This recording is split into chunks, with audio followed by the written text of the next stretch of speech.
بسم اللہ الرحمن الرحیم۔ معزز ناظرین، السلام علیکم۔ اہل سرسار کی ایک قوم جسے قوم سبا بھی کہا جاتا ہے، اللہ تعالیٰ کی بے شمار نعمتوں کے اندر زندگی گزار رہی تھی۔ یہ قوم ایک عظیم تعظیم و تمدن کی مالک تھی۔ حضرت داؤد علیہ السلام اور حضرت سلیمان علیہ السلام کی باعظمت حکومتوں کے بعد ان کی حکومت زبان و زد و خاص و عام تھی۔ کہا جاتا ہے کہ یہ لوگ گندم کے مغز سے آٹا پیس کر روٹیاں پکاتے تھے، لیکن وہ اس قدر اسراف کرنے والے اور ناشکرے تھے کہ انہی روٹیوں کے ساتھ بچوں کا پاخانہ صاف کرتے تھے، اور ان آلودہ روٹیوں کو اکٹھا کرنے سے ایک پہاڑ بن گیا تھا۔ پھر ایک صالح شخص نے وہاں سے گزرتے ہوئے ایک عورت کو دیکھا جو روٹی کے ساتھ بچے کے پخانے کے مقام کو صاف کر رہی تھی۔ اس شخص نے عورت سے کہا، تیرے اوپر افسوس ہے، خدا سے ڈر، کہیں ایسا نہ ہو کہ خدا تیرے اوپر اپنا غضب ڈائے اور تجھ سے اپنی نعمت چھین لے۔ اس عورت نے جواب میں مذاق اڑایا اور مغرورانہ انداز میں کہا، جاؤ جاؤ، گویا کہ مجھے بھوک سے ڈرا رہے ہو۔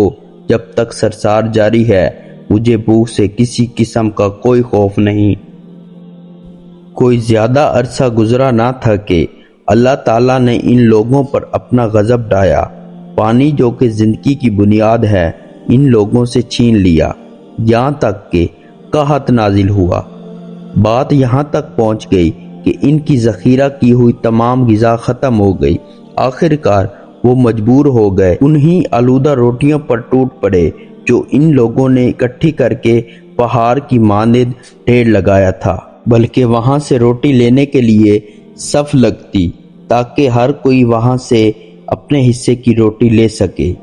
اس بارے میں سورہ نحل کی آیت نمبر 112 اور 113 میں ارشاد ہوتا ہے، اور اللہ نے اس بستی کی مثال بیان کی ہے جو محفوظ اور مطمئن تھی، اس کا رزق ہر طرف سے باقاعدہ آ رہا تھا۔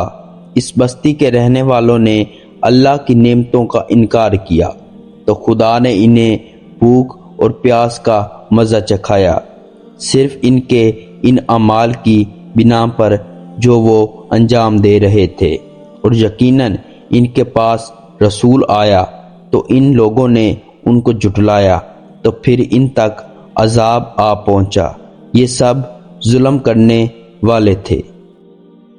زراعت کو بہتر طور پر کاشت کرنے کے لیے پانی ذخائر کرنے کی خاطر بلک کے دو پہاڑوں کے درمیان ایک بہت بڑا بند معرب تعمیر کیا ہوا تھا۔ سوراخ اور دوسرے پہاڑوں سے گزارا ہوا پانی اس بند میں آ کر وافر مقدار میں جمع ہو جاتا۔ قوم سبا نے اس پانی سے صحیح طور پر استفادہ کرتے ہوئے وسیع و عریض اور بہت سے خوبصورت باغات لگائے اور کھیتی باڑی کو رونق بخشی۔ ان باغات کے درختوں کی شاخیں اس قدر پھلوں سے لدی ہوئی تھیں کہ کہتے ہیں کہ اگر کوئی شخص سر پر ٹوکری رکھ کے نیچے سے گزرتا تو پھل خود بخود ٹوکری میں گرنا شروع ہو جاتے اور قلیل مدت میں ٹوکری تازہ پھلوں سے بھر جاتی۔ طبقاتی نظام وجود میں آ چکا تھا۔ ان میں سے صاحب اقتدار لوگوں نے کمزور اور ضعیفوں کا خون چوسنا شروع کر دیا۔ بعض روایتوں کے مطابق ان مغرور لوگوں کی آنکھوں سے دور صحرائی چوہوں نے مغرب نامی بند کی دیواروں پر حملہ کر کے انہیں اندر سے کھوکھلا کر دیا۔ ادھر سے بارشیں بہت زیادہ ہوئیں جن کی وجہ سے سیلاب آ گیا اور اس بند میں پانی بہت زیادہ اکٹھا ہو گیا۔ اچانک بند کی دیواریں ٹوٹیں، اس سے بہت بڑا سیلاب آیا جس میں تمام دیہات، آبادیاں، مال مویشی، باغات، کھیتیاں، ان کے محل اور گھر پانی میں غرق ہو کر نابود ہو گئے۔ ان کے باغات میں سے صرف بیڑی کے درخت اور کچھ جھاڑیاں بچی تھیں۔ پرندے وہاں سے کوچ کر گئے، جبکہ الو اور کووں نے قوم سبا کے کھنڈرات میں اپنے گھونسلے بنا لیے۔ اس بات کا ذکر سورہ سبا کی آیت نمبر 15 اور 16 میں ملتا ہے، اور آخر میں سورہ سبا کی آیت نمبر 17 میں قرآن کریم میں اس واقعہ کا یوں نتیجہ نکلا۔ یہ ہم نے ان کو ان کی ناشکری کی سزا دی، اور ہم ناشکروں کے علاوہ کسی کو سزا نہیں دیتے۔